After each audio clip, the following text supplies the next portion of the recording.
Okay, alright. So good evening. So hari ini kita akan continue lagi bab 3, okay? Iaitu masih redox, tapi yang ini is the final part, okay? So last week kita sudah discusskan mengenai jenis-jenis tindak balas redox. Ada 4, masih ingat lagi? Wait, let me show it to you. Okay, yang ini, okay? Jenis-jenis tindak balas redox. So last week kita sudah bincang yang part A, am I correct? This part, yaitu ada 4 bahagian, yaitu penyesaran logam daripada larutan garam, okay. Lepas tu penyesaran halogen daripada larutan halida, okay, iaitu kumpulan 17. Atau yang ketiga adalah kita bincang mengenai perubahan ferrum 2 kepada ferrum 3. Okay, which one is oxidizing, which one is reducing. Dan yang terakhir sekali iaitu pemindahan elektron pada suatu jarak, iaitu kita masih ingat lagi kan shape U itu. Alright, so hari ini kita akan bincang, satu adalah elektrokimia, yang kedua adalah kakisan logam, okay. Kakisan logam ataupun kita emphasize kepada pengaratan besi, ya. Alright, rusting of iron. Yang keempat, yang ketiga adalah kita akan bincang mengenai pengekstrakan logam, alright. Dan yang terakhir sekali adalah pembakaran logam, alright. So hari ini kita akan bincang yang 3 ini dan kita akan habis chapter 3 iaitu redox, alright. Okay, mari kita balik. Alright, okay, so elektrokimia, masih ingat lagi kan yang tindak balas redox yang kedua adalah berkaitan dengan elektrokimia. So apabila kita bercakap mengenai elektrokimia kan, elektrokimia itu adalah kedudukan bahan tersebut dalam elektrokimia. Masih ingat lagi yang paling atas dengan yang paling bawah, which one is more contohnya lebih elektropositif ataupun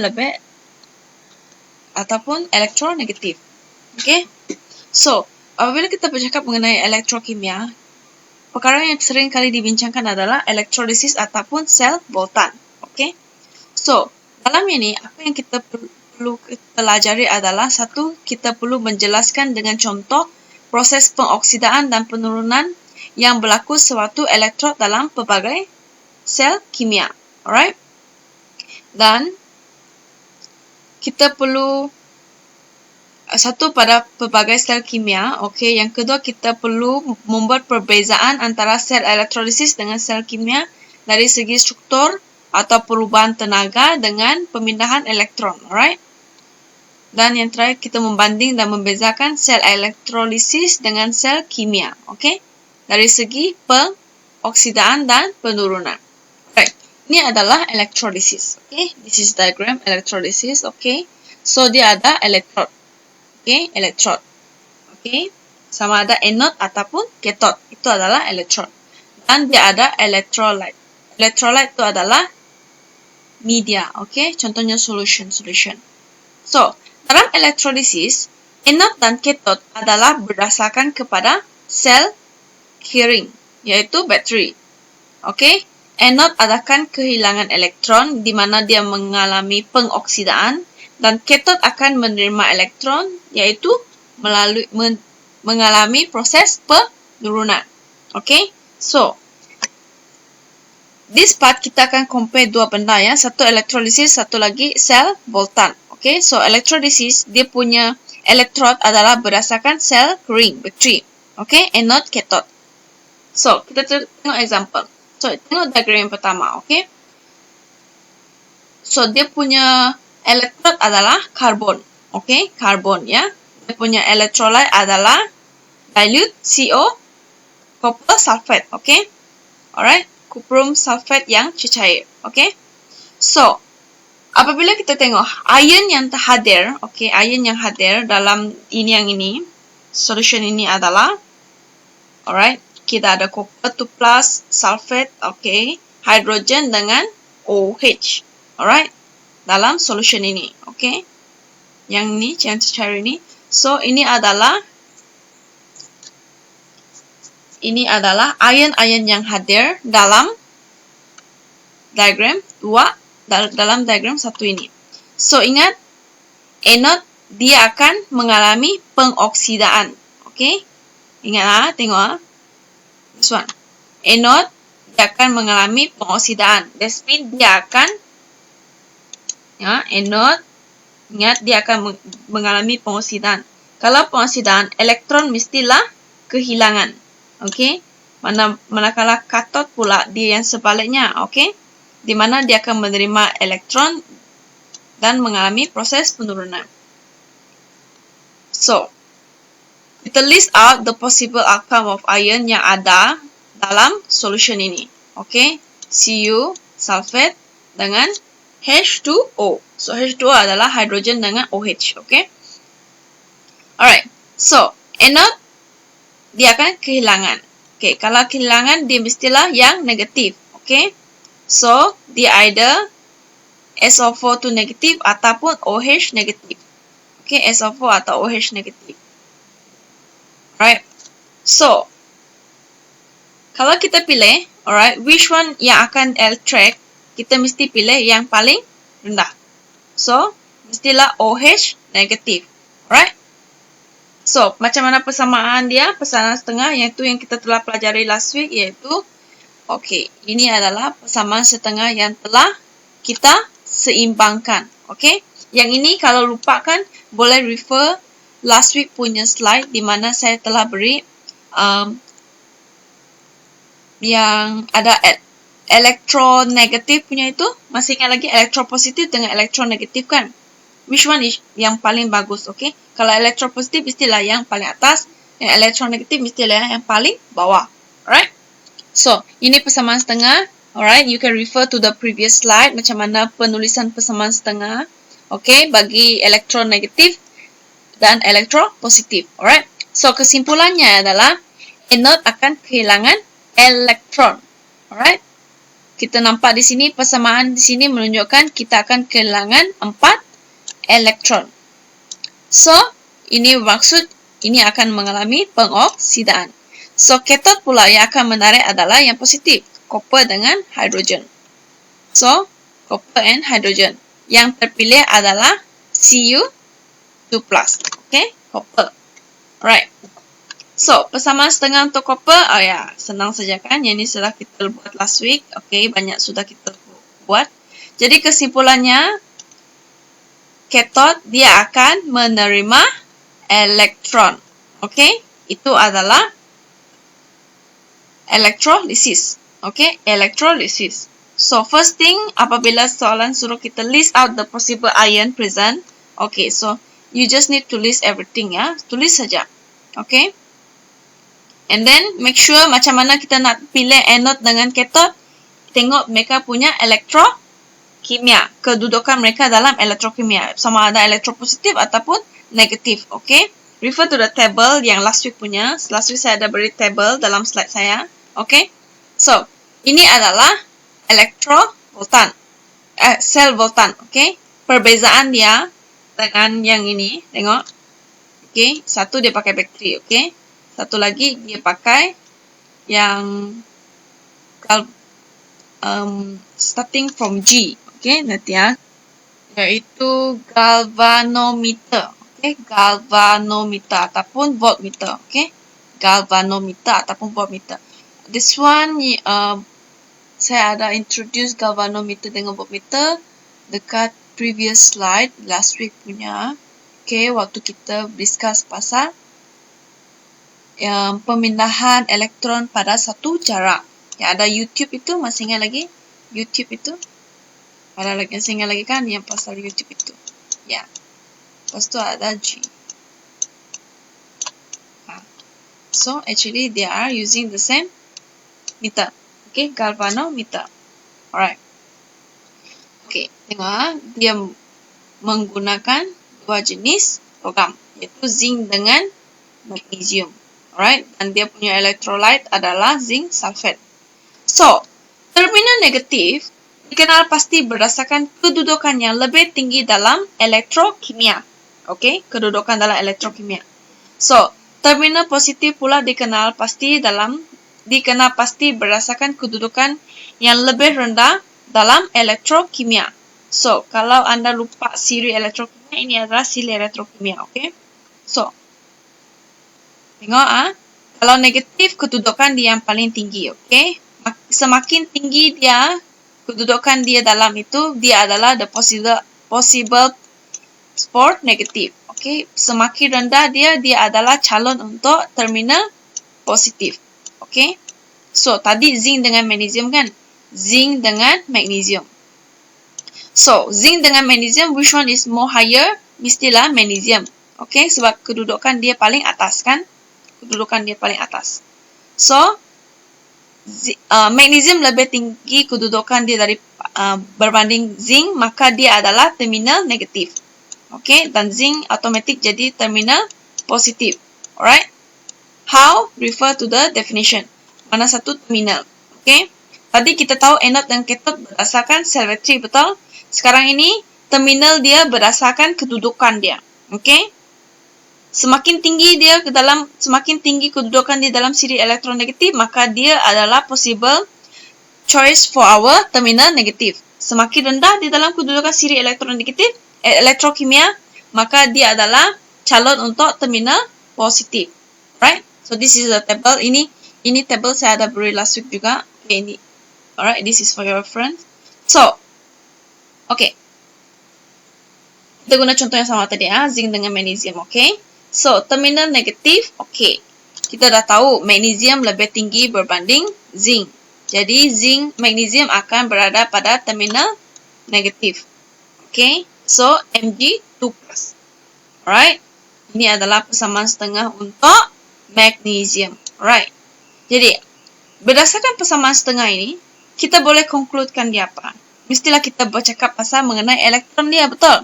Dia akan kehilangan elektron. Ingat, kalau bahan itu kehilangan elektron, maka dia mengalami proses penurunan atau pengoksidaan. Ingat, kalau kehilangan elektron, maka dia adalah pengoksidaan. Okay? Kalau pengoksidaan, maka dia adalah anode. Alright? Dan, terminal positif pula, automatically akan jadi zinc. Alright? So, zinc punya persamaan setengah adalah Zn2+ tambah 2 elektron, dapatlah zinc atom. Alright. So, berdasarkan persamaan setengah ini, kita boleh konkludkan dia bahawa zinc dia menerima elektron. Ion zinc dia akan menerima elektron. Okay? So, magnesium akan release elektron dan zinc akan menerima elektron 2+ daripada yang diriliskan tadi. Okay? Sekiranya dia menerima elektron, maka automatically dia akan merupakan proses penurunan. Sekiranya dia mengalami proses penurunan, maka dia adalah cathode. Okay? Alright, ini adalah kesimpulan, okay, yang kita boleh buat untuk elektrolisis dan juga sel Voltan. Okay?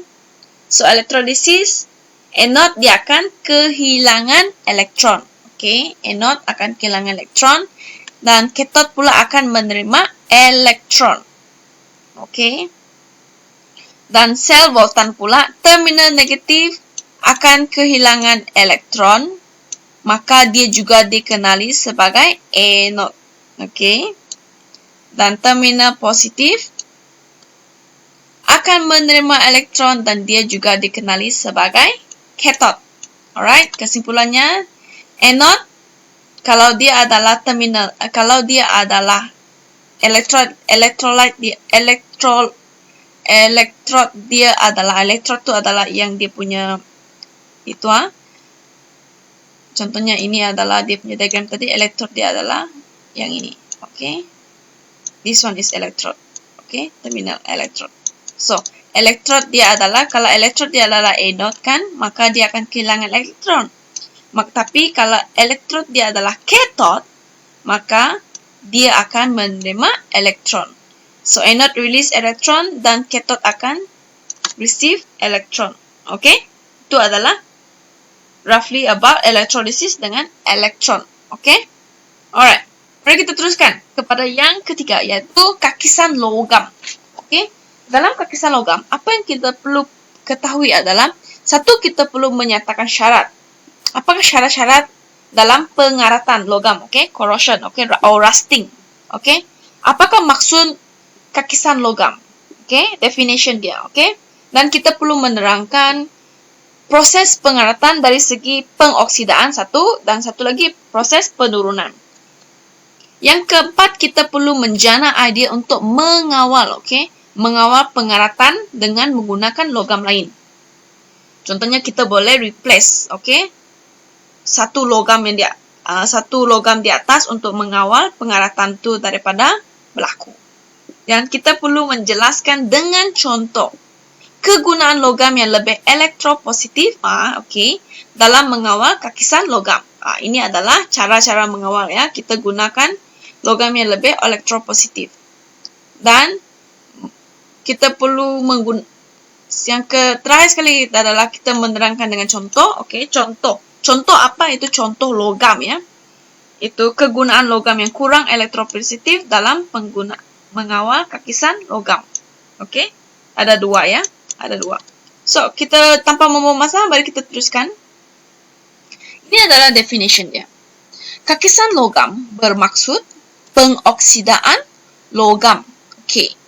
Itu adalah maksud kakisan logam. Okey? Maksudnya pengoksidaan logam. So, kalau soalan minta, berikan definisi bagi kakisan logam. So, Anda tulis, kakisan logam bermaksud pengoksidaan logam. Ataupun English, the corrosion of a metal means oxidation of metal. Okey? Kalau kita cakap mengenai pengoksidaan logam, maksudnya apa yang hadir? Oksigen. Okey? Dia akan menerima oksigen. Masih ingat lagi 4 syarat untuk oxidation dengan pengoksidaan dengan penurunan, yaitu oksigen, hidrogen, elektron dengan nombor pengoksidaan. Jadi, apabila dia bercakap mengenai pengoksidaan logam, maksudnya dia akan menerima oksigen, kehadiran oksigen. Okey. So, logam akan kehilangan elektron untuk membentuk ion. Okey, itu adalah pengoksidaan. Contohnya ferrum, okey. Ferrum adalah besi, ya. Terkakis apabila ia kehilangan elektron. Okey. So, elektron akan diterima oleh bahan lain, contohnya oksigen. Maka oksigen akan mengalami penurunan. Okey. Dan pengeratan sebagai tindak balas redox. Okey, ini adalah salah satu contoh untuk kakisan logam, ya. Yaitu pengeratan, ya, sebagai tindak balas redox. So, pengeratan besi ataupun ferrum, Fe, ya, berlaku apabila air dan oksigen hadir. Okey, ini adalah syarat. Okey, syarat. Ini adalah kriteria pertama tadi, syarat macam mana berlakunya pengeratan, ya. So, mesti ada air dan juga oksigen kehadiran, ya. Pengoksidaan dan penurunan berlaku apabila bahan yang berlainan berlaku pada bahagian yang berlainan di permukaan logam. Ingat, redox adalah bermaksud pengoksidaan dan penurunan berlaku secara serentak pada masa yang sama. Okey? Tengok, tindak balas redox. Kalau kita bercakap mengenai redox, kita mesti link kepada dua benda, iaitu oxidation dengan reduction. Okey? Alright. Sel voltan terhasil di permukaan logam. Okey? Iaitu ada terminal positif dengan terminal negatif. So, kita akan identify which one is terminal positif, which one is terminal negatif. Okay? Okay. Kalau nak lebih faham lagi, kita tengok diagram. So, this is the visual macam mana pengeratan besi. Okay? So, ini adalah kita punya besi. Okay? Ferrum. Kita punya logam, metal. Okay? Ferrum. So, titisan air dan juga oksigen adalah syarat di mana kehadiran kedua-dua bahan ini akan menyebabkan ferrum berkarat. Betul? Jadi, anode dia mesti kehilangan oksigen. Kehilangan elektron. Okay, dia akan release elektron. Jadi, anode adalah kehilangan elektron. Dan cathode dia mesti menerima. Oleh itu, yang ini adalah anode dan yang ini yang warna hitam ni ada nampak. Okey. Okey, sebab elektron dirilis, mereka akan menerima elektron. So, ini adalah terminal positif ataupun cathode. Alright, ini adalah cathode. So, this one, alright, yang sini. Okay, nampak ni, this part, this one. This is our negative terminal ataupun anode. Okay. So, bagaimana benda ini berlaku? Alright. Mesti anda ingin tahu mengenai penjelasannya, betul? Dengan lebih detail, betul tidak? So, proses pengeratan yang berlaku melibatkan langkah-langkah yang berikut. Okay.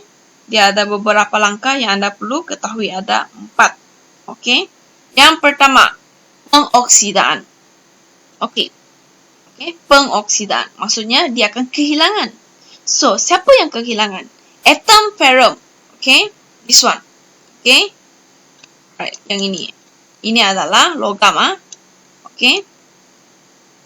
So, atom ferrum akan kehilangan elektron untuk membentuk ferrum 2. Okay. Maksudnya, okay, Fe dia akan kehilangan elektron untuk membentuk ferrum 2. Okay. Elektron 2. Dan elektron yang dikeluarkan akan mengalir melalui ferrum kepada permukaan logam, di mana terdapatnya oksigen O2 dan juga air. Okey, elektron tadi dia akan dikeluarkan, okey, mengalir melalui kepada permukaan, okey. Alright, permukaan, dan di atas permukaan itu kan ada droplet, betul? Ada water droplet dan juga oksigen. Oksigen itu dari surrounding kita lah. Okey. So, ini adalah proses pengoksidaan. Okey, dia kehilangan.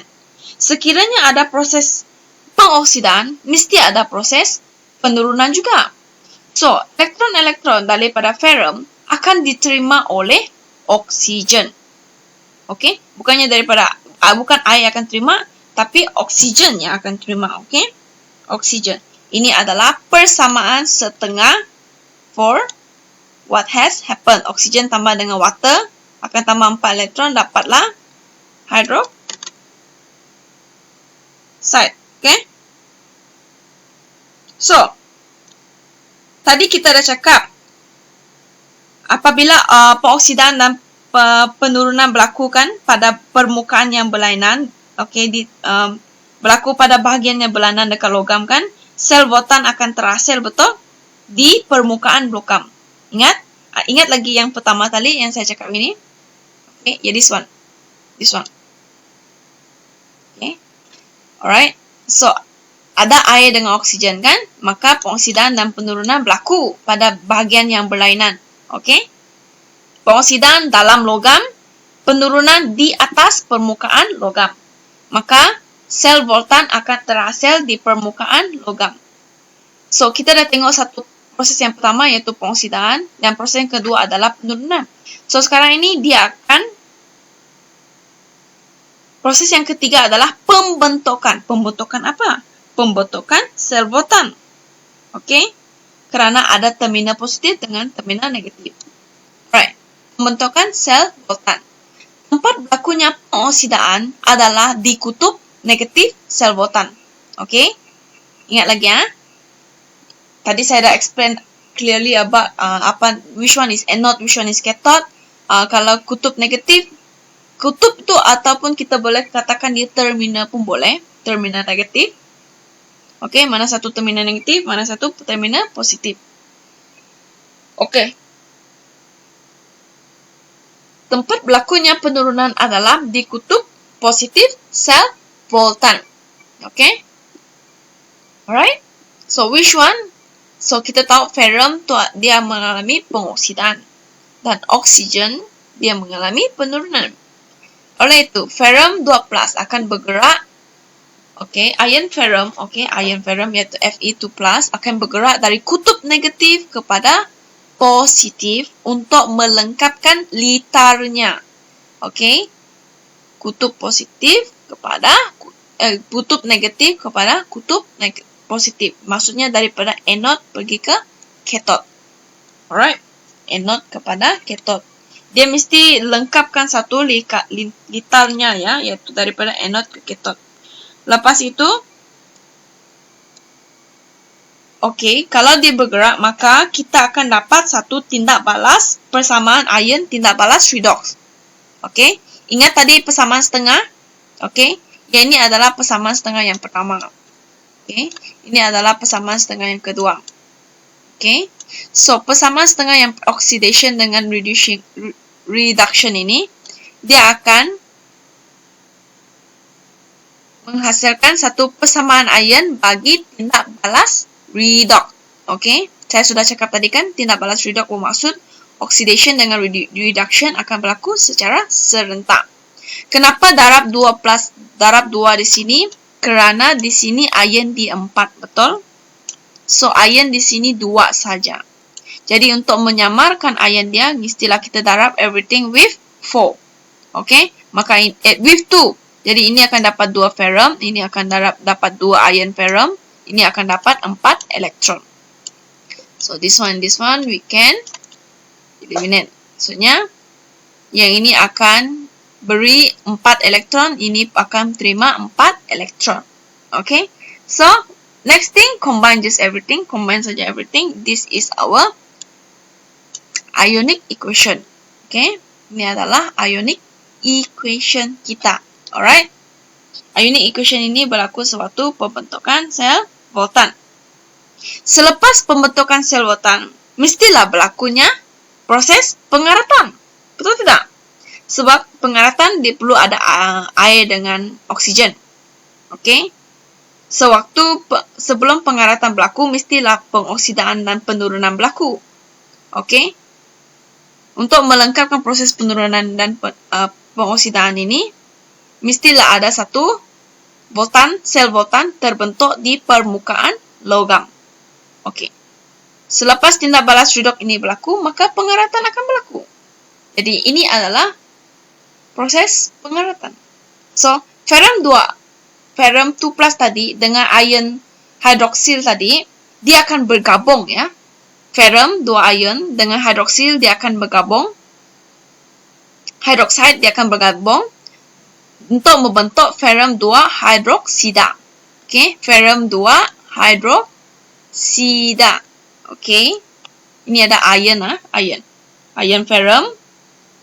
Ion ferrum dia bergabung dengan ion hidroksida akan membentuk ferrum 2 hidroksida.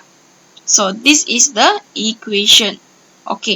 So, ferrum 2 hidroksida ini dia akan mengalami pengoksidaan ya. Dia akan mengalami pengoksidaan lagi. Seterusnya dia akan membentuk ferrum 3. This one. So, ferrum 2 ini dia akan mengalami pengoksidaan lagi. Akan membentuk ferrum 3 hidroksida. Sebab itu kita perasan besi kan dia tak berkarat terus. Dia tak akan terus terdedah kepada hujan dengan oksigen yang berada di luar sana. Dia akan terus berkarat. No. Tidak. Dia tidak. Alright. Dia akan terdedah sekiranya besi itu terdedah pada satu tempoh yang agak lama, baru dia berkarat. Begitu juga dengan bangunan. Alright. Corrosion. So, dia take time. Dia ambil masa. Dia tak semestinya hari ini kita letak besi itu dekat luar, esok dia terus berkarat. No. Tidak. Dia ada proses dia. So, mula-mula dia ion ferrum dengan ion hidroksida akan bergabung dapat ferrum 2 hidroksida.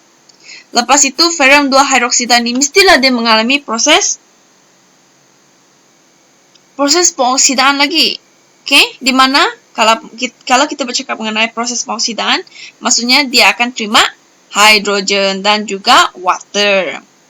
Hidrogen dan juga water. Maka dia akan menghasilkan ferrum 3 hidroksida. Ferrum 3 hidroksida.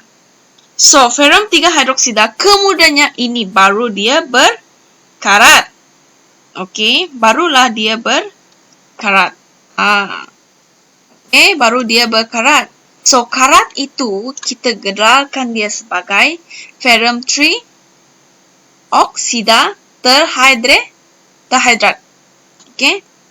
Fe2O3 ataupun darab dengan 3H2O. Alright. This one. Okay. Okay, this one. Okay, so ferrum 3 hidroksida kemudiannya akan menjadi karat. So, karat itu sebenarnya dia adalah ferrum 3 oksida terhidrat. Terhidrat maksudnya ada H2O. Okay, kehadiran H2O. So, this one. Okay. Okay. So, ini adalah ferrum 3 hidroksida tadi kan. So, untuk dia rust, dia perlu dalam bentuk ferrum 2 Fe2O3, okay, 3H2O, okay. Sekiranya anda perasan, kedua-dua ni balance ya, these two is balance, okay, balance sebenarnya, kedua-dua ini, okay, balance. How do I know balance or not? Senang saja, tengoklah, okay, anda boleh tengok. Okay. Tengok sini ada ferrum 3 kan? Ada kan? Nah, sini pun sini ferrum 2, sini pun ada ferrum 2. Okay. Oksigen. Okay. Oksigen dan hidrogen dia. Okay. So, ini adalah pembentukan karat. Alright. Dia tak semestinya first stage tu dia terus karat. No. Okay. Selepas dia bentuk ferrum 2 hidroksida, dia perlu mengalami proses pengoksidan lagi untuk bentuk ferrum 3 hidroksida, then baru dia jadi karat. Okay?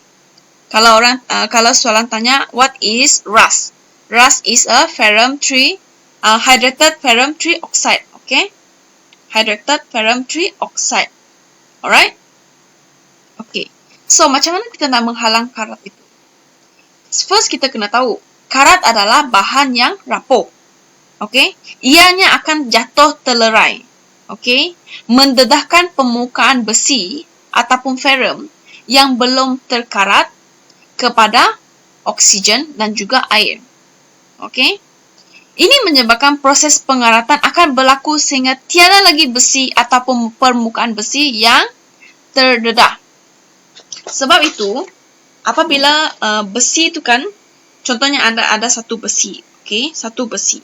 Kalau anda perasan permukaan besi itu kan sudah warna dia ke perang-perangan, okay, besi kan biasanya warna perang. Sekiranya anda kikis permukaan itu kan, kikis permukaan yang besi yang sudah karat itu, anda akan dapat besi yang kilat-kilat balik, okay. Maksudnya permukaan besi itu permukaan dia saja yang karat, tapi dalam dia tak karat. Kenapa dalam dia tak karat? Sebab besi yang di dalam tu dia tak terdedah kepada oksigen. Yang terdedah cuma permukaan sahaja. Jadi, apabila karat tu dia sudah jatuh terlerai, maka satu permukaan yang baru yang belum terdedah kepada oksigen dan air akan terdedah. Apabila dia terdedah, permukaan yang tidak terdedah tadi terdedah kepada oksigen dan air, maka proses pengaratan yang sebentar tadi saya explain akan berulang lagi. Repeated sampai besi yang satu keping besi itu tak ada lagi. Okay, dia sudah jatuh terlerai, sudah rapuh. Okay, so proses pengaratan ni sebenarnya dia mengambil masa yang agak lama. Okay, tak semestinya satu keping besi itu kalau saya letak di luar, dia kena hujan dengan air, hujan dan juga oksigen, dia akan terus berkarat keesokan harinya. No. Okay, tidak. Okay, tidak ya. Tapi sekiranya anda tengok kan, besi itu sudah, kalau anda angkat dia, lepas tu dia rapuh, okay, hancur, berkecai, maksudnya besi itu sudah terdedah pada suatu tempoh yang agak panjang. Okay, satu tempoh yang agak panjang. Alright. Dan kita tahu, pengaratan memerlukan oksigen dan air. So, cara untuk menghalang oksigen dan cara untuk kita menghalang pengaratan berlaku adalah kita perlu mencegah dia daripada terdedah kepada oksigen dan air. How? Okey, kalau anda perasan kan, biasanya yang selalu berkarat adalah pagar rumah kita. Okey, pagar utama rumah kita. Biasanya pagar tu dibuat daripada besi kan. Okey, so apa yang parent kita buat, apa yang bapa kita selalu buat adalah, kalau anda perasan, dia akan cat balik besi tu. Okey? Ataupun dia clothing, dia buat salutan besi. Okey? Jadi, cara untuk menghalang pengaratan daripada berlaku adalah, satu, kita boleh cat dia. Satu, kita salutkan dia dengan besi, clothing. Okey? Clothing ini adalah the next thing that we are going to discuss. Okey? Next thing yang kita nak discuss. Okey? Iaitu, kita nak mengawal kakisan logam. Okey? Clothing, this one. Salutan besi. Okay, di mana kita letak besi yang lebih elektropositif. Okay, supaya logam yang kita mau lindungi tadi dapat, apa itu? Kita boleh halangkan dia. Okay, kita boleh kawal dia daripada berkarat. Okay, so apabila soalan minta, nyatakan cara untuk menghalang pengaratan besi daripada berlaku. Antara jawapan yang anda boleh buat adalah, satu, kamu boleh cat besi tadi. Okey, cat besi. Sebab biasanya kita cat, dia ada satu lapisan. Cat kan ada satu lapisan air. Apabila satu lapisan air itu disalut, bukan lapisan air, lapisan minyak. Lapisan minyak. So, minyak dengan air kan tak akan berkembang, tak akan dissolve. Jadi, apabila hujan, so air tu tak akan terserap. Kan? Apabila dia tak serap, besi itu tak terdedah kepada air, maka pengaratan pun tak akan berlaku. Okay? Biasanya cat dia ada minyak. Okay? Oil. Ada minyak. Okay? Alright. So, okay kan? Yang ini. Pengaratan, menghalang pengaratan besi. Senang kan? Sekarang ini kita pergi kepada next thing. Iaitu controlling metal corrosion. Ataupun mengawal kakisan logam. Kakisan logam boleh dikawal dengan menggunakan logam yang lain. Ini adalah salutan logam besi tadi yang saya kata, clothing. Okay? Kita boleh control dia, okay? Dengan using other metal.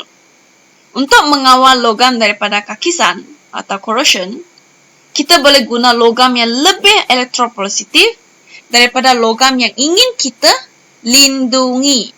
Okay? How? First, kita guna logam yang elektropositif. Contohlah, kita guna zinc untuk memelihara ferrum daripada terkakis. Okay? Zinc daripada ferrum. Kalau anda ingat lagi, zinc kedudukan dia lebih tinggi daripada iron, Fe. Okay? Ini kamu boleh refer kepada table. Which table? Sel elektrokimia. Okay. Salutan besi. Apa yang kita boleh buat adalah kita salutkan besi pada permukaan zinc seperti yang ditunjukkan di bawah. Ya, ini adalah yang warna hitam ini adalah logam yang kita mau lindungi. Kita tak mau ferrum ini berkarat. Apa yang kita boleh buat? Kita clotkan dia. Kita salutkan. Okay, salutkan. Tahu kan salut tu apa? Clot tu apa? Okay, kita salutkan permukaan logam tu tadi. Okay, salutkan permukaan ferrum tu tadi dengan logam zinc ataupun mana-mana yang lebih elektropositif. Alright. Pada permukaan, lapisan zinc akan memelihara ferrum yang berada di bawah. Jadi, apabila lapisan zinc tercela, maka ferrum akan mula terdedah. Apabila ferrum mula terdedah, sel voltan pun akan terhasil. Apabila sel voltan terhasil, maka pengaratan pun akan berlaku. So, kita tengok prosedur ni. Okay, tengok. Zinc lebih elektropositif daripada besi. Ini bermakna zinc mudah kehilangan elektron berbanding ferrum. Okay? Jadi kedua-dua atom zinc dan ferrum akan kehilangan, tetapi akan lebih ion zinc terbentuk daripada ion ferrum. Okey. Tengok disebabkan zinc lebih elektropositif kan, maka zinc akan lebih mudah kehilangan elektron ferrum.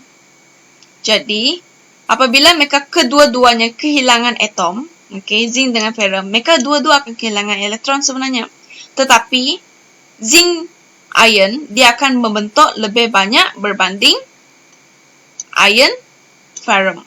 Okey, itu adalah untuk proses pengoksidaan. Okey, pengoksidaan. Jadi persamaan pengoksidaan adalah zinc. Okey, Zn atom akan menghasilkan ion zinc dan release 2 elektron. Okey. Elektron yang terbebas akan mengalir melalui permukaan logam di mana terdapatnya oksigen dan juga air. Okey.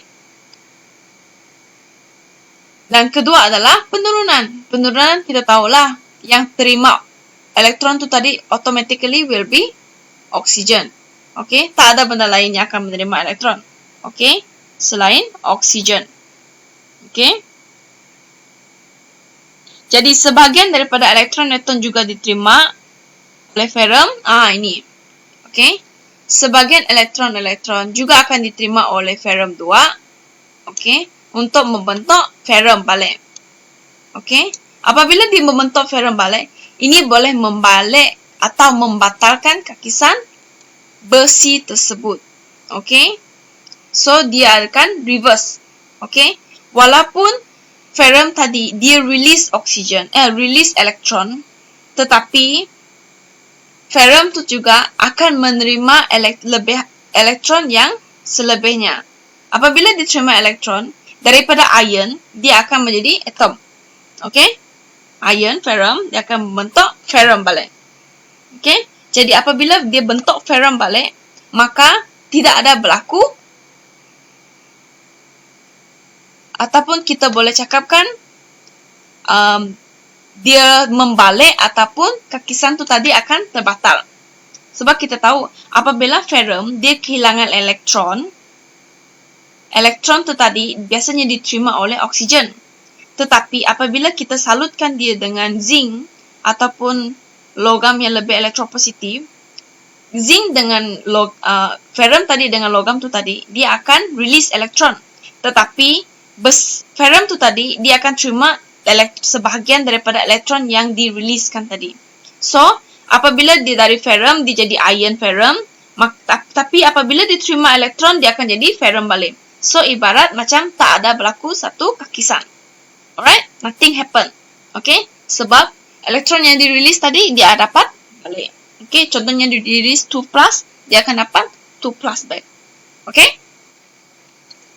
So, pembentukan sel botan. So, sel botan, mestilah ion zinc itu akan mengalirkan dari negatif kepada positif untuk membentuk satu litar lengkap. So, ini adalah dia punya persamaan ion. Okay? Persamaan ion. Ini sama. Okay? Persamaan ion. Okay? This is the first equation.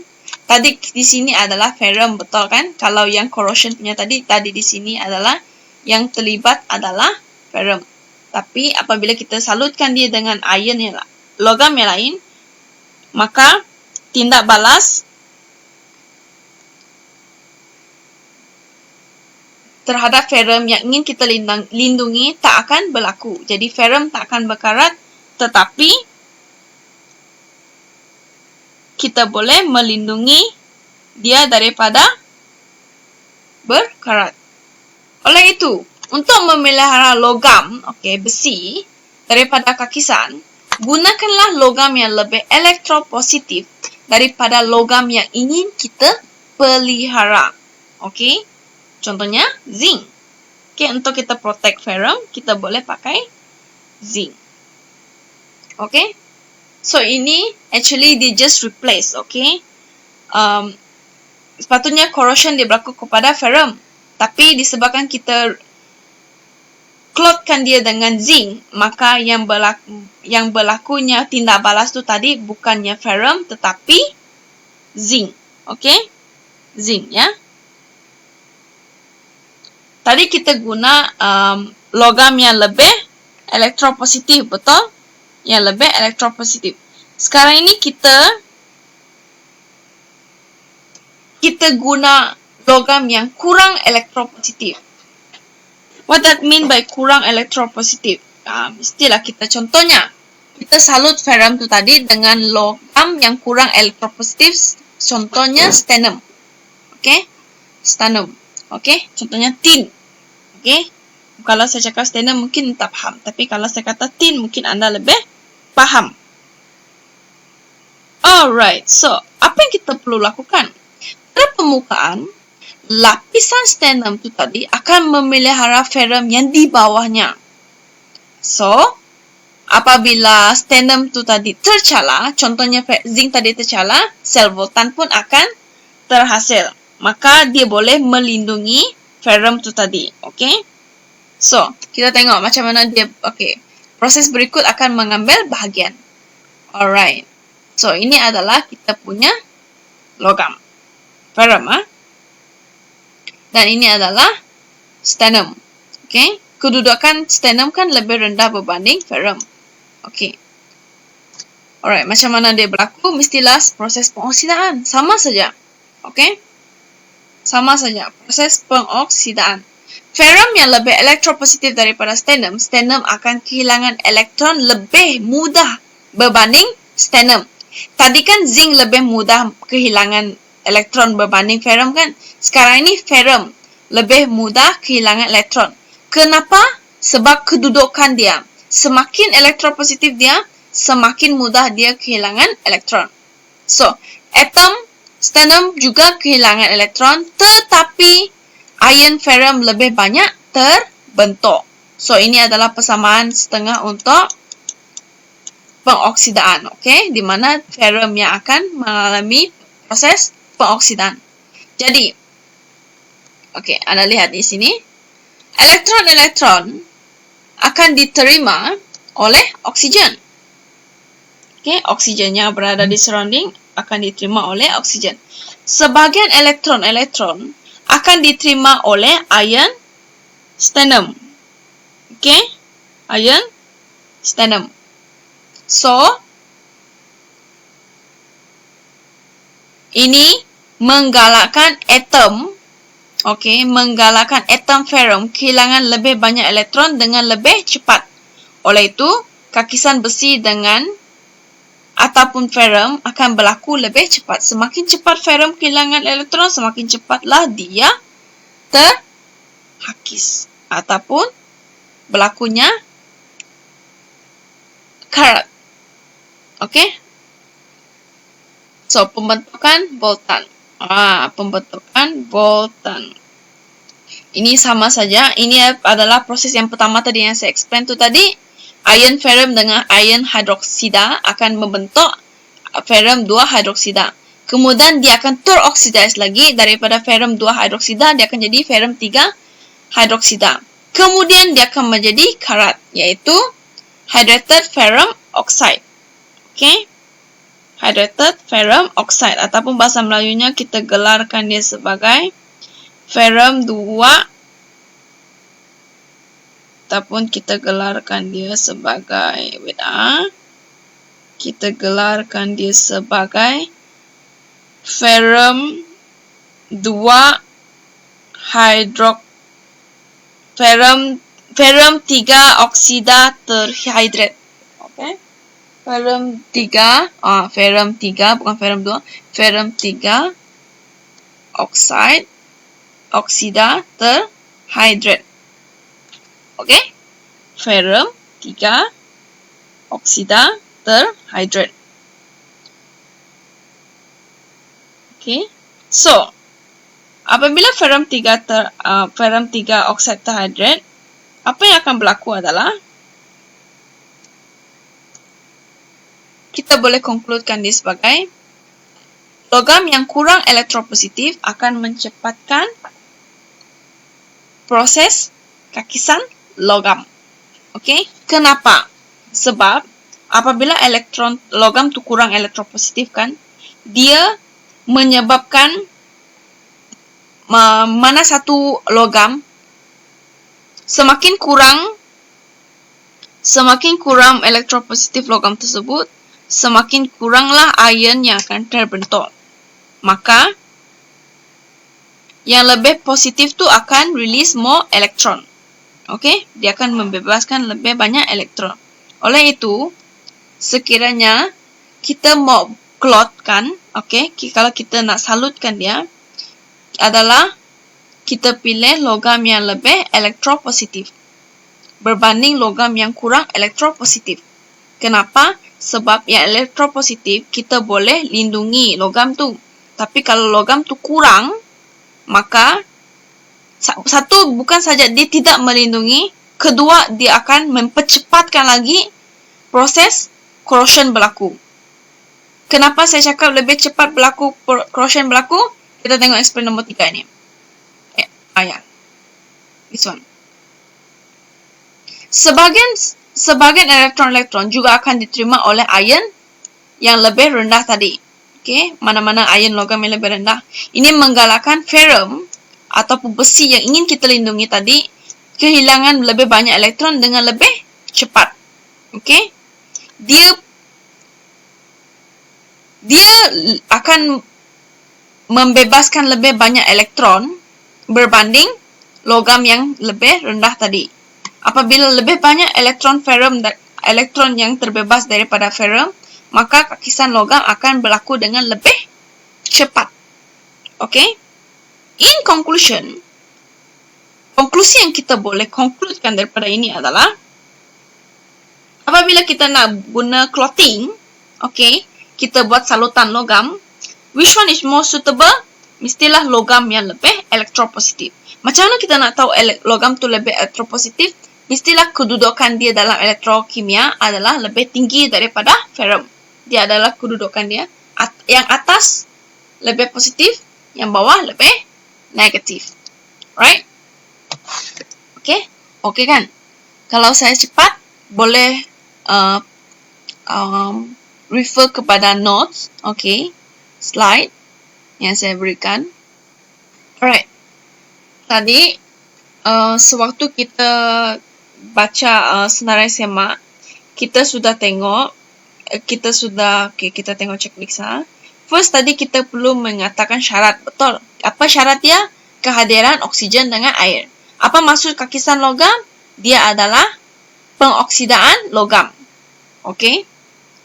Okey. Yang ketiga dalam senarai semak tadi, kita perlu menerangkan proses pengaratan dari segi penurunan dengan pengoksidaan. Iaitu, pengoksidaan adalah ferrum. Betul? Penurunan yang mengalami penurunan adalah oksigen plus water.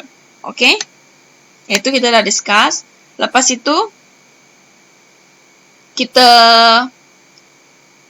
perlu menjana idea, okey, untuk mengawal pengaratan dengan logam lain. Contohnya, kita beri contoh, kalau kita guna logam yang lebih elektropositif, apa akan berlaku kepada kakisan logam? Sama ada dia akan terhalang ataupun mempercepatkan. Okey? Dan yang kedua, kita terangkan mengenai kegunaan logam, bukan kegunaan, iaitu apa yang akan berlaku apabila kita guna logam yang lebih kurang elektropositif dalam pengawalan kakisan. Apa yang akan berlaku? Lebih cepatkah ataupun lebih lambat? Mestilah lebih cepat. Okey? Ingat, kalau kurang elektropositif, kakisan logam akan berlaku dengan lebih cepat. Kalau dia lebih elektropositif, maka kakisan logam dapat kita hindari. Okey? Ataupun kita boleh prevent dia. Alright? Prevent. So, last thing dalam subtopik kakisan logam ini adalah ni. Iaitu aplikasi dalam pengawalan kakisan logam. Di manakah aplikasi pengawalan logam ini? Contohnya, kita nak kawal kakisan logam tu tadi, kita salutkan dia kan. Dekat mana dia digunakan? Biasanya, besi ni banyak digunakan dalam pembinaan. Kapal, jambatan, contohnya jambatan satu, mestilah dia ada besi, betul tak? kapal, apa lagi? Tangki simpanan yang besar. Struktur yang besar seperti jambatan, kapal, contohnya kapal yang besar-besar, tangki simpanan, dan pipe bawah tanah. Okay, pipe bawah tanah. Alright. Akan dipelihara daripada kakisan dengan cara menghubungkannya dengan logam yang lebih elektropositif seperti magnesium, zinc. Okay, this is the example. Okay, contoh-contoh dia. Contoh pipe bawah tanah ni biasa dia salurkan, contohnya dam, hydro dam tu, dia kan menyalurkan, macam mana dia nak salurkan itu, mestilah digunakan pipe bawah tanah. Alright? Alright? Contohnya dam itu kan diperbuat daripada besi. Okay, dam. Tahu kan dam? Empangan tu sebenarnya diperbuat daripada ada besi dengan simen. So, macam mana dia nak melindungi, mestilah diguna aplikasi ini. So, logam akan menjadi kutub negatif sel voltan. Okay, kutub negatif. Kenapa? Sebab dia release. Okay, dia membebaskan. Ianya akan terkakis lebih mudah.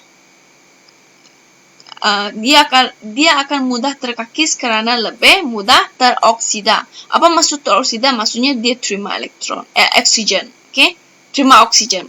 Teroksida maksudnya dia terima oksigen. Okay, so tindak balas sebagai logam korban. Okay, untuk memelihara struktur yang lebih besar. Apa maksud di sini? Maksudnya dia guna logam yang lebih elektropositif sebagai logam korban. Okey, apabila ia lengkap terkakis, ia akan digantikan baru. Okey, ini lebih mudah dan daripada menggantikan struktur yang besar tadi. Maksud di sini adalah kan dia ferrum. Okey, kita nak lindungi ferrum itu, besi itu, kita letak satu logam, okey, satu logam yang lebih elektropositif daripada ferrum tu, besi itu tadi, supaya yang terkakis adalah logam elektropositif dan bukannya ferrum ataupun besi. Contohnya kita ambil zinc lah, kita ambil zinc atau magnesium. Contohnya magnesium itu kita salutkan dia di atas, okey. Okey, kita letak dia di atas supaya yang akan terkakis adalah magnesium.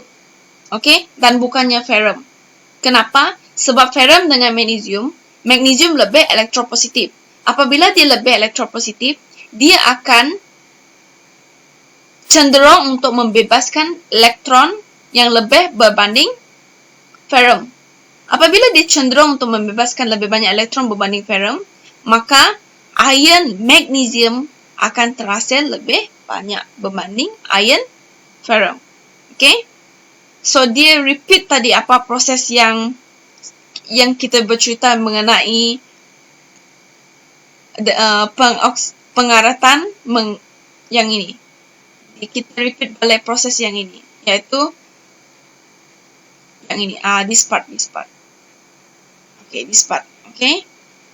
Kita ulang balik yang ini. Cuma gantikan magnesium ini. This magnesium, you just replace it with Mg. Okay, magnesium. So, ini akan dapat Mg2+. Alright. Yang penurunan masih oksigen. Tidak berubah. Okay. Jadi, tindak balas di sini bukannya magnesium lagi, tapi Mg2+. Alright. So, everything yang aplikasi itu tadi, sebenarnya dia repeat balik apa yang kita ulang mengenai pengaratan menggunakan logam yang lebih elektropositif. Okey, bukannya logam yang kurang, tapi logam yang lebih elektropositif. Right? So dia repeat saja. Okey. So aplikasi ini sebenarnya dia melalui proses yang sama seperti yang saya explain tadi, iaitu menggunakan logam yang lebih elektropositif. Okey. Kita gunakan logam lain sebagai korban untuk kita pelihara struktur yang besar tadi, iaitu besi itu tadi. Okey. Kenapa? Satu, dia lebih murah. kedua, kita tak perlu gantikan struktur yang besar tu tadi. Sebab struktur yang besar tu tadi kan menggunakan kos yang banyak. Tapi apabila kita cuma gantikan saja yang logam korban tu tadi, maka dia lebih murah. Okay, itu saja. Okay? Aplikasi. Dekat mana? Biasanya kita tengok jambatan, kapal, tangki, simpanan dan pipe bawah tanah. Okay? Dia menggunakan cara kita pelihara, protection. Okay? Kita hindarkan kekisahan berlaku. Macam mana? Gunalah logam yang lebih elektropositif. Kita clotkan dia. Kita salutkan dia. Okay? Alright. Siri kereaktifan logam dan aplikasinya. Okay? Siri kereaktifan logam. Okay. Dalam ini kita perlu bandingkan perbezaan kecergasan tindak balas logam terhadap oksigen. Okay, terhadap oksigen. Which one? Okay. Yang kedua, kita perlu mendeduksikan siri kereaktifan logam. Okay. Mana satu? Alright. Semakin rendah bagus atau semakin tinggi lagi bagus. Okay, which one? Okay. Lepas itu kita perlu menentukan kedudukan karbon dan hidrogen dalam siri kereaktifan. Yang ini senang saja. Dan kita perlu menyatakan apakah maksud siri kereaktifan logam dan menghuraikan proses pengekstrakan logam dan menerangkan karbon sebagai ejen penurun. Okay, dalam pengekstrakan logam. Alright. Dan kita perlu menggunakan siri kereaktifan logam untuk meramal tindak balas yang mungkin bagi logam yang lain. Okay, ini adalah senarai semak yang perlu kita ketahui untuk last subtopik. Ini adalah last subtopik. Last subtopik dalam chapter 3, redox. Okay, siri kereaktifan. Alright. Siri kereaktifan, ini adalah definisi. Definisi adalah susunan logam mengikut kereaktifan bertindak balas dengan oksigen. Okay. Kalau soalan tanya, nyatakan apakah maksud siri kereaktifan? Maka jawapannya adalah siri kereaktifan logam adalah susunan logam yang mengikut kereaktifan bertindak balas dengan oksigen. So, mari kita tengok. Ini adalah kereaktifan tindak balas terhadap oksigen. Okay. Maksudnya, arum, okay, arum, argentum, cuprum, plumbum, dia mempunyai siri kereaktifan yang rendah. Tetapi kalsium, nitrium, kalium, okay, bukan kalsium, kalium, nitrium, kalsium, magnesium dan aluminium, dia punya kereaktifan adalah tinggi. Okay, semakin anda menuruni siri ini, semakin kuranglah dia punya kereaktifan. Okay, alright. Ingat saja, semakin turun dia, semakin kuranglah dia. Okay? Okay. Tadi dalam senarai semak, dia ada menyuruh kita menyatakan kedudukan karbon dan hidrogen dalam siri kereaktifan. Betul? Okay. So, nampak sini karbon dan hidrogen. Macam mana kita nak menentukan dia dalam siri ini? Okay. Macam mana kita nak menentukan? Okay. Di sini ada penyelesaiannya. Penjelasan. Karbon. Okay. C. Hidrogen. H. Dalam siri kereaktifan. Macam mana kita nak tentukan dia? Okay. Kedudukan C. Bukan logam seperti karbon dan hidrogen juga bertindak balas dengan oksigen. Bagaimana? Sebegini. Karbon akan menurunkan zinc oksida, iaitu ZNO, untuk menghasilkan zinc dan karbon dioksida. Alright, ini adalah persamaannya, okay? Zinc oksida, apabila dia bertindak balas dengan karbon, dia akan menghasilkan zinc dengan CO2. Alright, CO2. Jadi, apabila ini berlaku, karbon mempunyai daya tarikan yang kuat terhadap oksigen berbanding zinc. Ini bermaksud karbon lebih reaktif terhadap oksigen berbanding zinc. Okey, anda tengok tabel. Okey, tengok zinc. So, macam mana kita nak tentukan dia? Kita pakai zinc, okey? Sebab zinc kan berada di tengah-tengah karbon dengan hidrogen. So, kita nak comparekan dia. So, kita ambillah zinc oksida. Okey. Jadi, apabila karbon mempunyai daya tarikan yang lebih kuat kepada oksigen berbanding zinc, ini bermaksud C, karbon, dia lebih reaktif. Apa maksud? Apabila dia bermaksud lebih reaktif, maksudnya kedudukan zinc, oksigen itu berada di atas zinc. Okey, dia berada di atas zinc. Sebab itu, karbon berada pada kedudukan yang lebih tinggi berbanding zinc dalam siri kereaktifan. Okey. Karbon tidak dapat menurunkan aluminium oksida. Kenapa? Kerana kedudukan karbon berada di bawah aluminium. Okey? Kalau dia berada di bawah, dia tidak boleh menurunkan aluminium oxide. Okey? Tidak boleh reduce. Okey? Cannot be reduced. Okey? Reduce maksudnya dia boleh leraikan ikatan antara zinc dengan oksigen. Okey? Kalau dia tak dapat nak leraikan, bermaksud logam tu tadi, okey? Bukan logam tu tadi, dia bukannya berada di atas. Tetapi sebenarnya dia berada di bawah dalam siri kereaktifan. Okey? Dia berada di bawah. Itu kita nak compare kedudukan C, betul? Itu baru C. Bagaimana pula dengan H? H mestilah kita pilih yang bawah. Okey? Yang bawah. Siapa yang bawah H? Kita tengoklah. Ferrum. Okey? Ferrum, stannum, plumbum. Okey? So, apabila kita nak tentukan kedudukan hidrogen, kita tengok yang berada di bawah. Untuk karbon pula, kita boleh pilih zinc. Okey? Zinc. Ingat, karbon dia tak boleh reduce aluminium, tak boleh reduce magnesium, dia pun tak boleh menurunkan kalsium, sodium dan juga potasium. Reason dia kenapa? Kerana kedudukan mereka berada lebih tinggi berbanding karbon. Okey? Kalau kedudukan dia lebih tinggi, dia tidak boleh reduce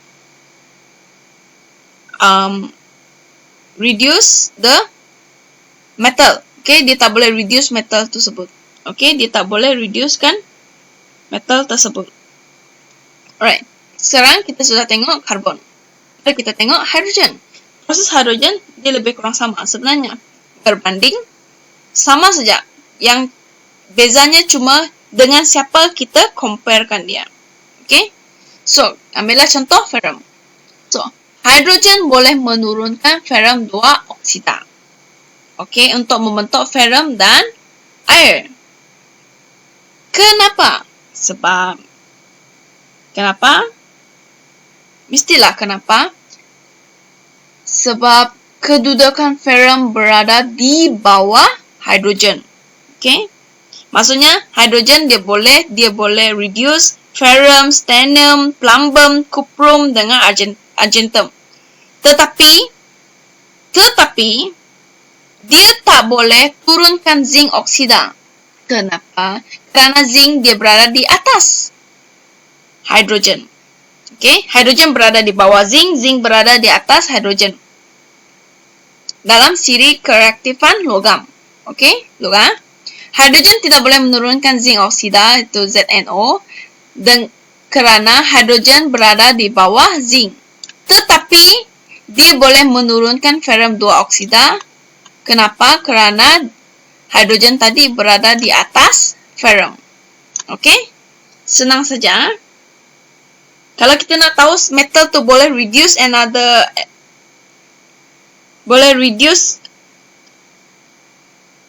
boleh tidak reduce tindak balas dengan oksigen, contohnya zinc oxide ke aluminium oxide ke, boleh ke tidak, kita tengok sama ada kedudukan metal tu berada dekat mana, okey?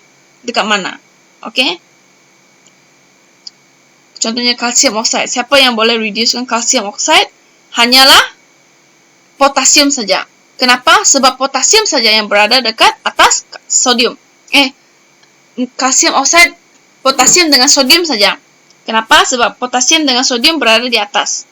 Tetapi magnesium tak boleh nak reduce kalsium oxide. Kenapa? Kerana magnesium, aluminium berada di bawah. Okey?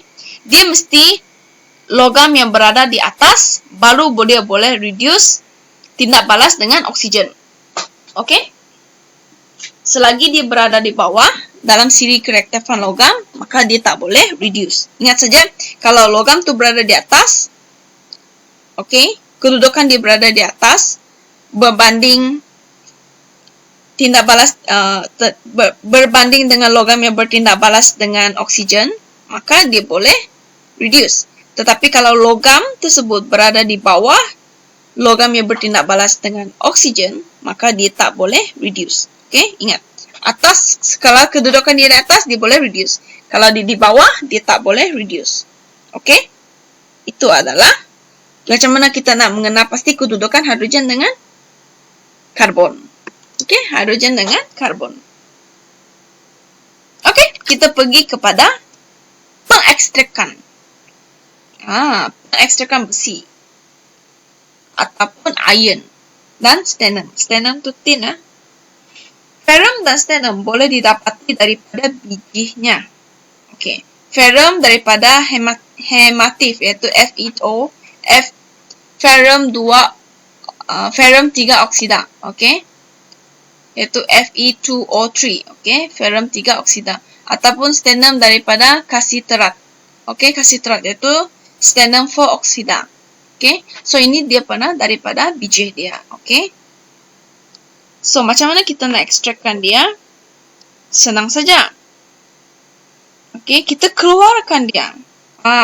Ferrum dan stannum mesti diekstrakkan atau dikeluarkan daripada bijinya sebelum ianya boleh digunakan. So, macam mana kita nak ekstrakkan dia? Macam mana kita nak gunakan ekstrakkan dia? Okay, kita tengok. Look at this diagram. So, ini adalah diagram. Okay. Macam mana kita nak ekstrak keluarkan ferrum dan stannum tadi, ya? Macam mana kita nak ekstrak keluar ferrum dan stannum tadi. So, mereka akan masuk dari atas ini. Okay.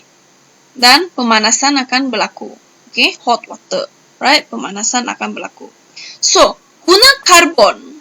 Okay. Gunakan karbon untuk mengekstrakkan ferrum dan stannum. Kenapa?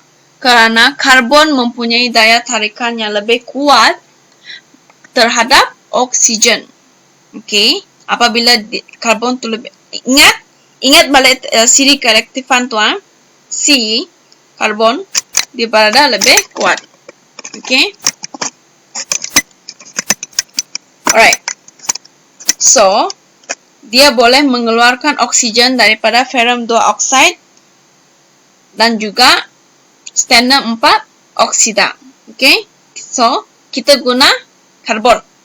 Okay. Kita guna karbon. Untuk kita reduce. Ataupun kita extract dia. Ataupun kita keluarkan dia. Okay. Keluarkan daripada biji dia tadi. So, karbon bertindak sebagai penurunan dalam proses pengekstrakan logam. So, proses ini kita boleh geralkan dia sebagai rilau bagas. Okay. Proses ini dikendalikan dalam rilau bagas. Okay. Carry out in a blast. Okay. So, biji logam tadi kita campurkan dia dengan coke ataupun karbon. Okay. Dan batu kapur iaitu CaCO3. Okay. Batu kapur. Limestone. Batu kapur limestone. Okay. So, nampak di sini. Metal. Okay. Contohnya ferrum ferrum 3 oksida tadi dengan standard 4 oksida, batu kapur dengan karbon, okay, coke, kita masukkan dalam. Okay. Kita masukkan ya. Kita masukkan. Okay. Lepas tu kita masukkan udara panas yang dipumpkan ke dalam rilau bagas. Okay. This one, rilau bagas. Okay. Kita pump masukkan dia dalam rilau bagas, akan membakar karbon, dan gas yang terhasil adalah karbon monoksida. Okay. Gas yang terhasil adalah karbon monoksida. Okay. Kan ada hot water tu tadi. Hot, okay. Hot air, okay. Udara panas. Okay. Yang dipump masuk ke dalam rilau tu tadi, dia akan membakar. Okay. So, dia akan jatuh. Okay. Apabila dia jatuh, dari bawah akan berlakunya pemanasan. Okay. Pemanasan. So, yang membakar adalah karbon. So, karbon, dia akan react dengan oksigen, dia akan to produce karbon monoksida. Okay. Alright. So, macam mana explanation yang seterusnya? Kedua-dua karbon, okay. Right. Kedua-dua karbon tu tadi, okay, this one, kedua-dua karbon, iaitu karbon dengan karbon monoksida, dia akan menurunkan biji logam. Okay. Dia akan reduce. Okay, reduce. Ingat lagi tadi macam mana reduce? Logam yang lebih siri dia, keaktifan dia lebih tinggi, dia akan reduce, betul? Dia akan reduce. Maka ferrum 3 oksida tadi, dia akan reduce menjadi ferrum saja. Okay, ferrum dengan CO2. Dan stannum 4 oksida tadi, dia akan reduce jadi stannum sahaja. Okay, stannum saja. So, the equation will be like this. Okay. Ini adalah untuk kita dapatkan ferrum. Okay. Okay. Yang ini pula untuk kita dapatkan tin. Tin adalah stannum. Okay, kita nak extractkan dia. Okay. Untuk kita dapatkan ferrum dengan stannum ni daripada ferrum 3 oksida dengan stannum 4 oksida ini, kita perlukan sesuatu logam yang siri keaktifan dia lebih tinggi berbanding ferrum dengan stannum. So, kita guna karbon. Kenapa? Kerana kedudukan karbon dia lebih tinggi. Okay? Kerana karbon, zinc, hidrogen, baru ferrum. Betul? Karbon, zinc, hidrogen, baru dia ferrum dan stannum. Jadi, yang sesuai adalah kita gunakan karbon. Okay? Karbon. So, karbon dia akan reducekan ferrum 3 oksida dengan stannum 4 oksida ini menjadi ferrum saja dan stannum. Dan karbon dioksida akan terhasil. Okay, CO2. Okay. After that, tadi kan kita masukkan metal, kita masukkan ferrum 3 oksida, kita masukkan stannum 4 oksida, kita masukkan coke iaitu karbon. Ada satu lagi benda yang kita masukkan bersama. Masih ingat lagi? Limestone. Limestone adalah CaCO3. Okay? Kalsium karbonat. Okay? Limestone. Kalsium karbonat. So, kalsium karbonat tadi, dia akan bertindak balas dengan bahan yang tidak tulen di dalam biji logam. Maka sangga akan terbentuk. Okay? So, kita tengok. Ini adalah dia punya equation. So, bahan yang tidak tulen tadi adalah silikon oksida. Okay? Silikon oksida. Silika. Okay? Silika. Alright? Yang bahan yang tidak tulen dalam biji-biji logam tu tadi, okay? Silika. Jadi, sangga akan terbentuk ataupun slag. Okay? Slag. Okay? Slag. Dan sangga itu ataupun slag itu dia akan terapung di permukaan leboran dan ianya akan dikeluarkan. Okey? Apabila leboran itu dikumpulkan di bawah, okey? Leboran logam itu tadi akan dikumpulkan di bahagian bawah. Okey? Rilau bagas itu tadi. Maka yang kita collect tu adalah leboran logam yang di bawah dan bukannya sangga. Okey? Alright?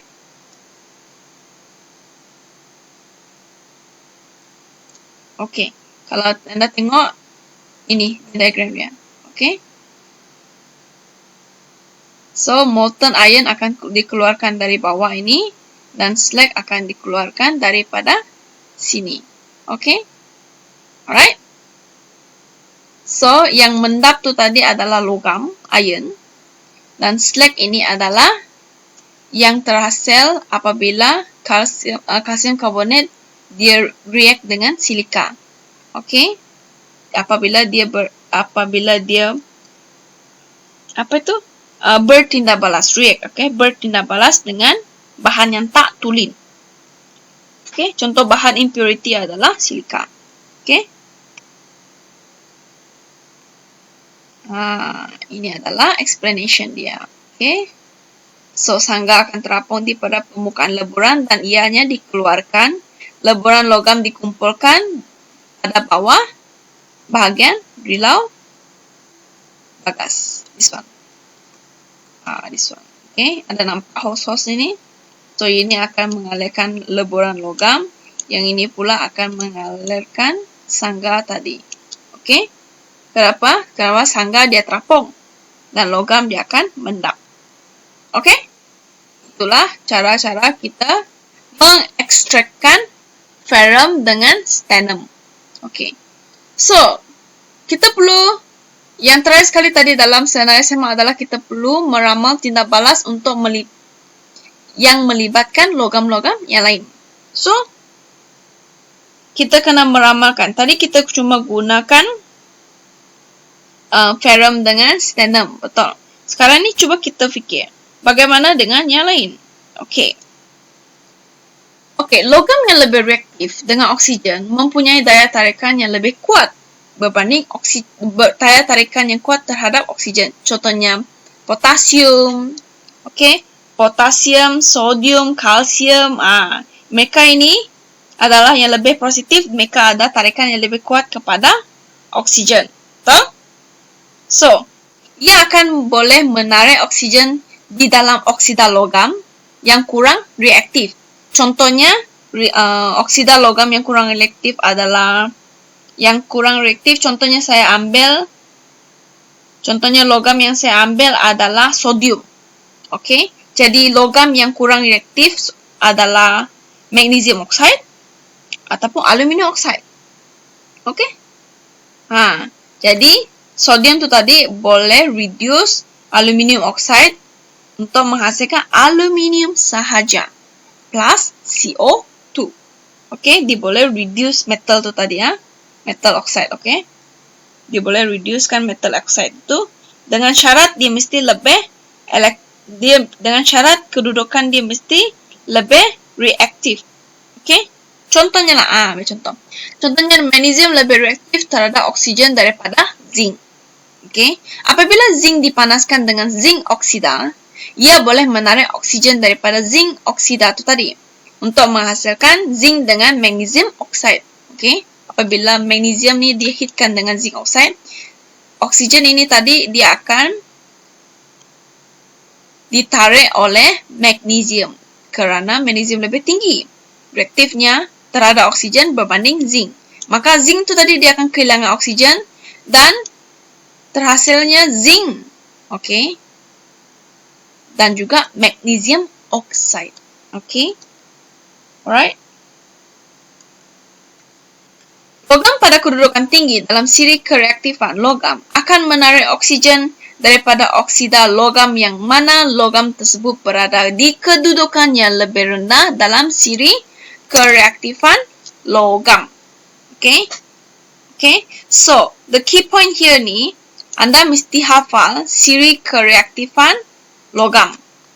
Okey, yang mana satu? This one. Tabel ni tadi. Where is it? This one. Remember, Anda mesti hafal siri kereaktifan logam ini.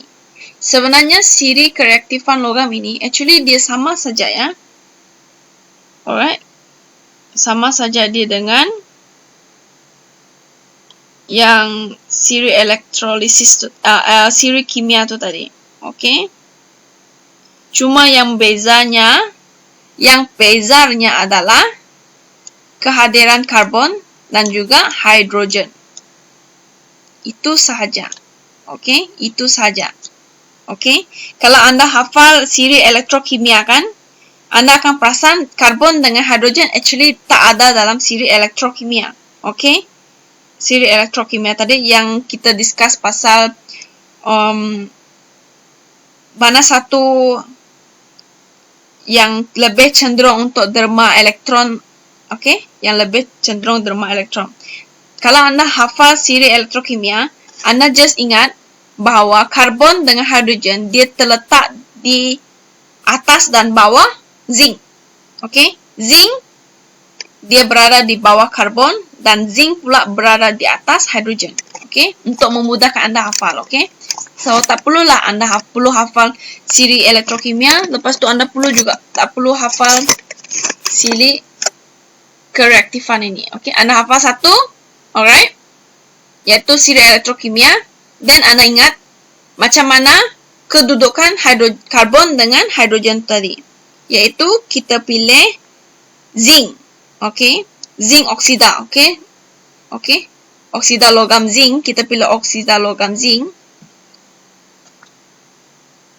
Okay, untuk menunjukkan kedudukan dia. Alright, dan hidrogen pula kita pilih ferrum stannum. Okay, ferrum ataupun stannum. Okay, untuk menunjukkan kedudukan karbon dengan hidrogen dalam siri kereaktifan logam. Okay, okay, ada masalah? Any problem? So, hari ini kita sudah discuss elektrolisis dan sel voltan. Okay, elektrolisis dan sel voltan. Ingat, elektrolisis dia punya anode dan kathode itu berdasarkan sel kering. Okay, sel kering. Anode maksudnya dia kehilangan elektron. Okay, apabila dia kehilangan elektron maksudnya dia mengalami proses pengoksidan. Okay, kathode pula dia terima elektron. Kalau dia terima maksudnya dia mengalami proses penurunan. Okay, itu adalah elektrolisis. Kalau sel voltan pula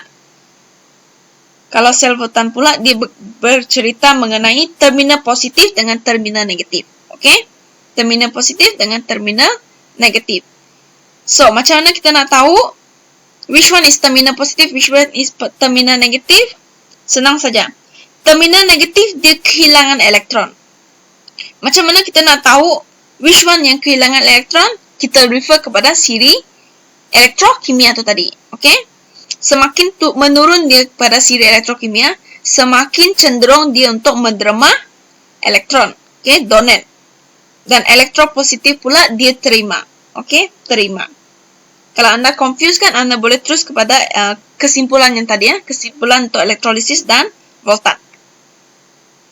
Dan untuk subtopik yang seterusnya, kita discuss mengenai kakisan logam. Masih ingat lagi? Corrosion of metal. So, apa maksud kakisan logam? Kakisan logam adalah pengoksidaan logam. Okay? Apa maksud dia pengoksidaan logam? Maksudnya, logam tu tadi, ferrum, besi tu tadi, dia kehilangan elektron untuk membentuk iron. Okay, contohnya ferrum, okay, ferrum besi ya. Dia akan terkakis apabila kehilangan elektron. So, elektron tu tadi dia diterima oleh oksigen. Okay, oksigen. Kenapa diterima oleh oksigen? Kerana pengaratan cuma akan berlaku apabila kehadiran dua benda, iaitu air dengan oksigen. So, untuk berlakunya pengaratan, penurunan dengan pengoksidaan ataupun redox dia mesti berlaku. Okay? Macam mana? Mestilah first pengoksidaan berlaku, iaitu ferrum dia release elektron. So, yang terima elektron itu tadi oksigen. Itu penurunan dan pengoksidaan. Selepas itu, apa yang terbentuk di permukaan dia? Sel voltan akan terhasil. Apa maksud dia? Maksudnya, pengoksidaan itu tadi dia akan menyalurkan ion daripada kutub negatif kepada kutub positif untuk membentuk satu litar yang lengkap. Okey, maksudnya dari ferrum tu tadi, dia akan beri 2 elektron kepada oksigen. Okey, dia akan beri 2 elektron kepada oksigen. Okey, maka terbentuklah satu litar lengkap. Okey, apabila dia sudah membentuk satu litar lengkap, ion ferrum tu tadi dengan ion hidroksida, dia akan bergabung. First dia bergabung, dia tak terus karat, dia terus bergabung dulu. Dia akan membentuk ferrum 2 hidroksida. Selepas dia membentuk ferrum 2 hidroksida, ferrum 2 hidroksida ini tadi dia akan mengalami proses pengoksidaan lagi untuk membentuk ferrum 3 hidroksida. So ferrum 3 hidroksida ini kemudiannya barulah dia menjadi karat. Karat tu sebenarnya dia adalah ferrum 3 oksida terhidrat, iaitu Fe2O3 darab multiply dengan 3H2O. Alright? Terhidrat maksudnya H2O ya, dia ada H2O. Itu barunya karat. Okey, masih ingat lagi macam mana cara untuk kita menghalang pengaratan berlaku? Ada 2, iaitu 1 kita guna cat. Kedua, kita salutkan dia dengan besi. Tapi kalau kita nak salutkan dia dengan besi ataupun logam, okey, kita mesti pilih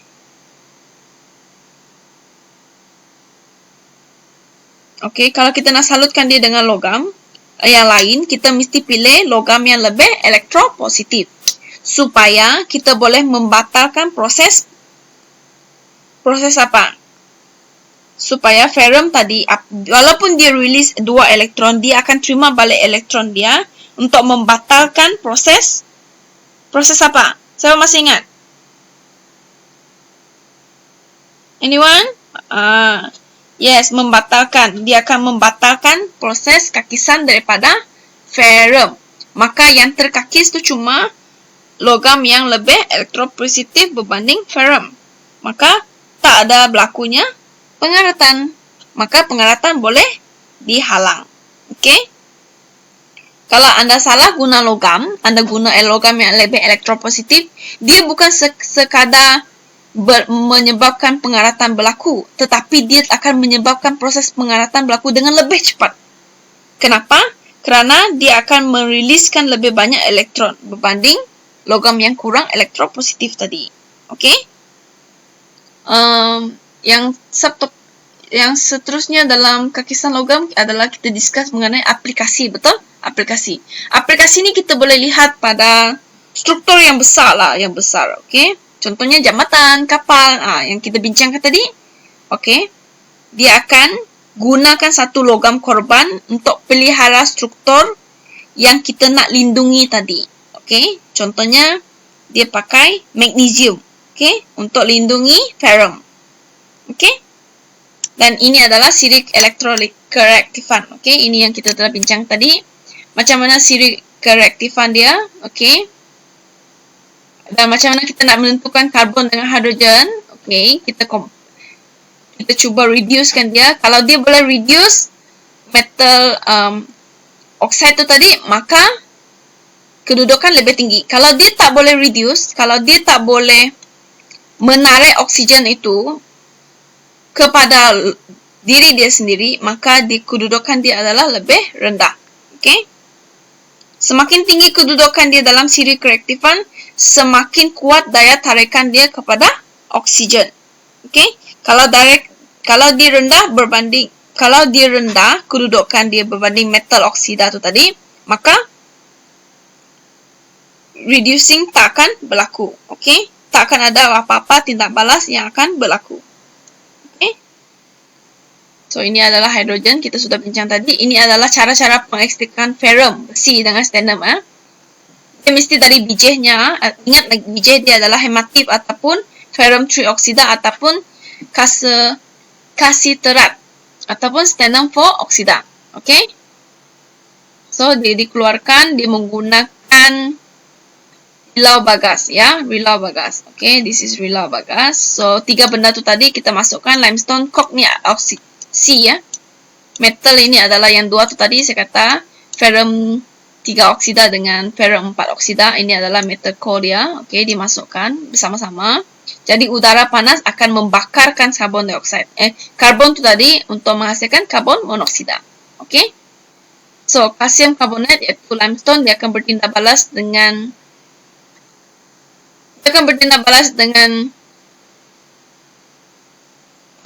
bahan yang tidak tulen, impurities. Okey. Iaitu yang dalam biji-biji logam tu tadi untuk membentuk sangga. Sangga dia akan terapung di permukaan leburan. Maka dia dikeluarkan ya. Dia akan dikeluarkan dan larutan logam akan terkumpul di bawah bahagian wilau. Dan begitulah cara macam mana kita nak ekstrakkan ferrum dengan tin tu tadi. Okey? Ini adalah tindak balas macam mana kita ramalkan dia. Dia bercerita mengenai kedudukan siri, okey? Okey, menunjukkan kedudukan siri.